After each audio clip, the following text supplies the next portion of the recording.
बिस्मिल्लाहिर्रहमानिर्रहीम अस्सलाम वालेकुम अज़ीज़ तलबा व तलबात। इस वीडियो में आप लोगों के साथ 5 ऐसे सबसे ज़्यादा पूछे जाने वाले सवालों के आंसर शेयर करूंगा और ये सवालात हो सकता है आप लोगों की भी प्रॉब्लम हो, आप लोगों के जहन में भी हो सकता है इन पांचों सवालों में से कोई एक सवाल जहन में हो और आप लोग पूछना चाहते हो, या आप लोग उन सवालों में से किसी एक सवाल का आंसर जानना चाहते हो और आप लोगों को कोई अथेंटिक बताने वाला ना हो, तो इस वीडियो में आप लोगों को इंशाल्लाह मुकम्मल गाइडलाइन प्रोवाइड करूंगा।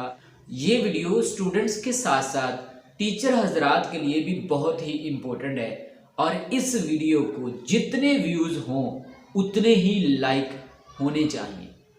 तो चलते हैं। सबसे पहला क्वेश्चन जो मुझसे सबसे ज़्यादा पूछा जाता है वो कौन सा है और उसका आंसर भी आप लोगों को बताता हूँ। अच्छा, स्टूडेंट्स जो मुझसे पूछते हैं वो ये पूछते हैं कि सर हमने एफएससी या आईसीएस रेगुलर किया था, मार्क्स कम आ गए किसी वजह से, तो क्या अब मार्क्स इम्प्रूवमेंट का दाखिला हम प्राइवेट भेज सकते हैं और इसका क्या तरीक़ेकार है। अजीज़ तलबा, अगर आप लोगों ने एफएससी या आईसीएस किया था और किसी वजह से आप लोगों के मार्क्स आ गए कम, तो अब आप खुद से प्राइवेट दाखिला भेज सकते हैं। आप लोगों को किसी भी कॉलेज जाने की ज़रूरत नहीं है, कॉलेज में एडमिशन लेने की ज़रूरत नहीं है। बोर्ड ये अलाउ करता है आप लोगों को कि आप लोग खुद से अपना प्राइवेटली मार्क्स इम्प्रूवमेंट का दाखिला भेज सकते हैं। इसका तरीक़ेकार ये है कि आप लोगों ने जो एफएससी या आईसीएस या एफए का दाखिला मतलब उसका जो रिज़ल्ट आया था उसका रोल नंबर आप लोगों ने लेना है और आप लोगों ने साथ अपने 2 तस्वीरें पासपोर्ट साइज ले लेनी है, अपने फादर के आईडी कार्ड की कॉपी लेनी है, अपना बेफाम या आईडी कार्ड बना है वो आईडी कार्ड की कॉपी आप लोगों ने ले लेनी है। उसके बाद आप लोगों ने क्या करना है, अपने करीबी कंप्यूटर शॉप पे चले जाना है, उसे ये कहना है कि मैंने मार्क्स इम्प्रूवमेंट का दाखिला भेजना है। वो आपसे पूछेंगे कि कौन कौन से सब्जेक्ट के आपने मार्क्स इम्प्रूव करने हैं। आप लोगों ने क्या करना है, उनको अपने जिस सब्जेक्ट में मार्क्स कम आए हैं वो सब्जेक्ट आप लोगों ने बताने हैं। सपोज करते हैं कि आप लोगों के सेकंड ईयर के उर्दू के मार्क्स कम हैं, आप लोगों ने उर्दू इम्प्रूव करना है, तो आप बताएंगे सेकंड ईयर की उर्दू, और इसके साथ साथ आप लोगों को पार्ट 1 की भी उर्दू रिपीट करना होगी, मार्क्स इम्प्रूव करने होंगे। किसी एक क्लास के मार्क्स इम्प्रूव नहीं होंगे। अगर आपने केमिस्ट्री पार्ट 2 के मार्क्स इम्प्रूव करने हैं तो इसी तरह ही केमिस्ट्री पार्ट 1 के आप लोगों को मार्क्स इम्प्रूव करने पड़ेंगे। एक क्लास के मार्क्स इम्प्रूव नहीं होंगे, दोनों क्लासेस के मार्क्स इम्प्रूव होंगे। तो अजीज तलबा, पहला सवाल, इसका आंसर आप लोगों को समझ आ चुका होगा। अच्छा, दूसरा सवाल जो मुझसे पूछा जाता है वो ये है कि सर मैंने इंटर पार्ट 1 रेगुलर किसी कॉलेज से किया था, अब किसी और कॉलेज में रेगुलर या प्राइवेट मैं एडमिशन ले सकता हूँ।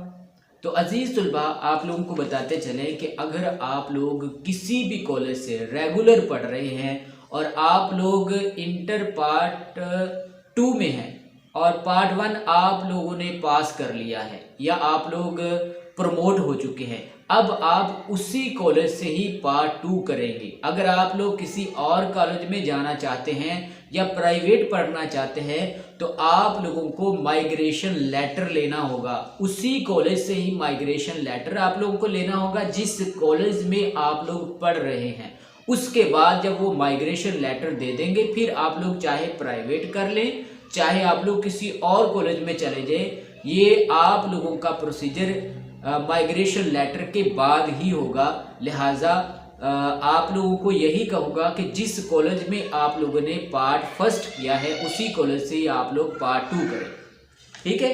अच्छा, तीसरा जो सवाल मुझसे पूछा जाता है वो ये है कि सर इंटर पार्ट 1 से प्रमोट हो गए हैं, रोल नंबर स्लिप तो नहीं आई और ना ही रोल नंबर का पता है, लिहाजा पार्ट 2 का दाखिला कैसे भेजें। ये अभी जो स्टूडेंट्स पार्ट 2 का दाखिला भेज रहे हैं उनको ये प्रॉब्लम फेस करना पड़ रही है।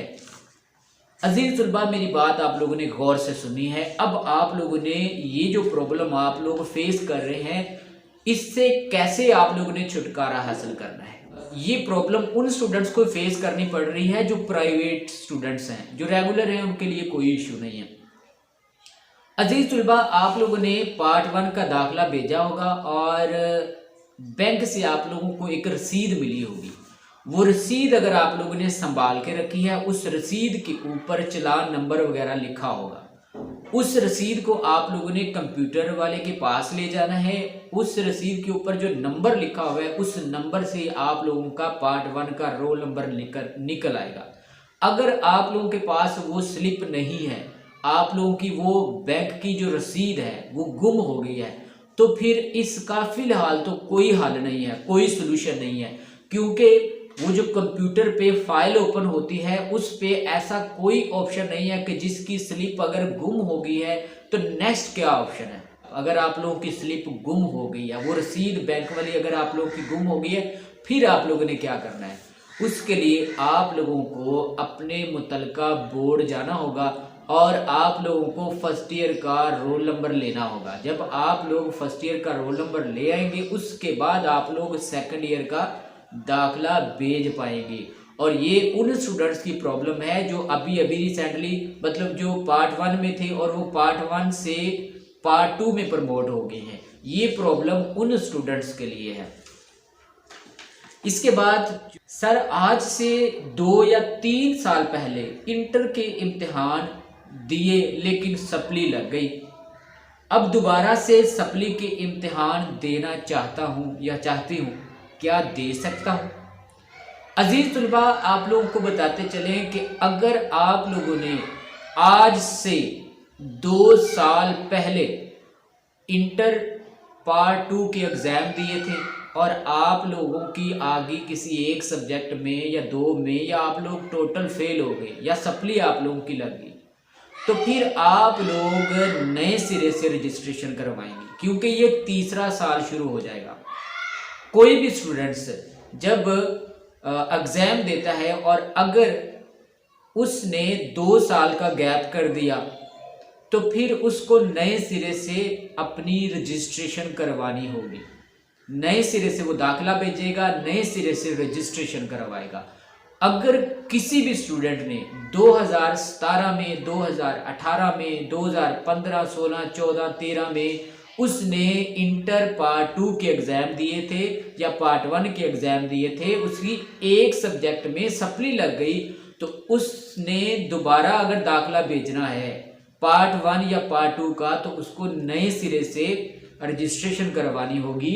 और उसका जो पुराना रोल नंबर है जिसमें उसकी सप्ली लगी थी 2013 में या 14 में, वो अब एलिजिबल नहीं होगा। ठीक है, ये चौथा सवाल आप लोगों को क्लियर हो चुका होगा। इसके बाद 5वां सवाल जो मुझसे डेली पूछा जाता है वो ये है कि सर, इंटर पार्ट 1 फ्रेश जो स्टूडेंट्स हैं वो अपना दाखिला कैसे भेज सकते हैं, और पार्ट 2 के जो स्टूडेंट्स हैं वो अपना दाखिला कैसे भेज सकते हैं। तो अजीज तलबा, पार्ट 2 के जो स्टूडेंट्स हैं उनका दाखिला कैसे जाएगा, अभी मैंने उनको बता दिया है। तीसरे सवाल में बताया कि उनके पास अगर रसीद है बैंक वाली, तो उसके मुताबिक अपना वो दाखिला भेज पाएंगे। अब हम बात कर लेते हैं ऐसे तमाम स्टूडेंट्स जिन्होंने मैट्रिक का इम्तिहान पास किया है और वो इंटर पार्ट 1 के एग्ज़ाम देना चाहते हैं और उसके लिए एडमिशन प्रोसेस सर्च कर रहे हैं कि अगर वो खुद से दाखिला भेजना चाहते हैं तो वो कैसे भेजेंगे। अजीज तलबा, सबसे पहले आप लोग एक चीज़ मद्देनज़र रखिएगा, जिन सब्जेक्ट्स के प्रैक्टिकल होते हैं उनका दाखिला प्राइवेट नहीं जाता। जैसे अगर आप लोगों ने एफए में कंप्यूटर साइंस रखा है, फिजिकल एजुकेशन रखी है, नफ्सियात की बुक रखी है, स्टैट रखा है, तो स्टैट का प्रैक्टिकल नहीं होता, तो ये जो सब्जेक्ट हैं इनका प्राइवेट दाखिला नहीं जाएगा। एफएससी अगर आप लोग कर रहे हैं या आईसीएस कर रहे हैं, उसमें कंप्यूटर साइंस आ जाता है, उसमें केमिस्ट्री, फिजिक्स, बायो आ जाती है, तो ये जो एफएससी या आईसीएस के सब्जेक्ट हैं इनका दाखिला भी प्राइवेट नहीं जाता। आप लोगों को किसी भी कॉलेज के थ्रू दाखिला भेजना होगा। लेकिन अगर आप लोग सिंपल एफए कर रहे हैं और आप लोग खुद से दाखिला भेजना चाहते हैं तो आप लोगों ने कौन सा प्रोसेस करना है आप लोगों को अभी बताता हूँ। बात आप लोगों ने मेरी गौर से सुननी है। आप लोगों को पार्ट 1 के एडमिशन के लिए 2 पासपोर्ट साइज तस्वीरें चाहिए। आप लोगों के फादर के आईडी कार्ड की कॉपी चाहिए। अगर आप लोगों का आईडी कार्ड बना है तो उसकी कॉपी, या फिर बे फॉर्म आप लोगों का बना है तो बे फॉर्म की कॉपी आप लोगों को चाहिए। इसके बाद आप लोगों ने मैट्रिक का रोल नंबर ले जाना है, या आप लोग मैट्रिक की जो रिजल्ट कार्ड है वो लेकर अपने करीबी कंप्यूटर शॉप पे चले जाना है और उससे ये कहना है कि मैंने इंटर पार्ट 1 फ्रेश स्टूडेंट्स हूँ, इसका दाखिला भेजना है।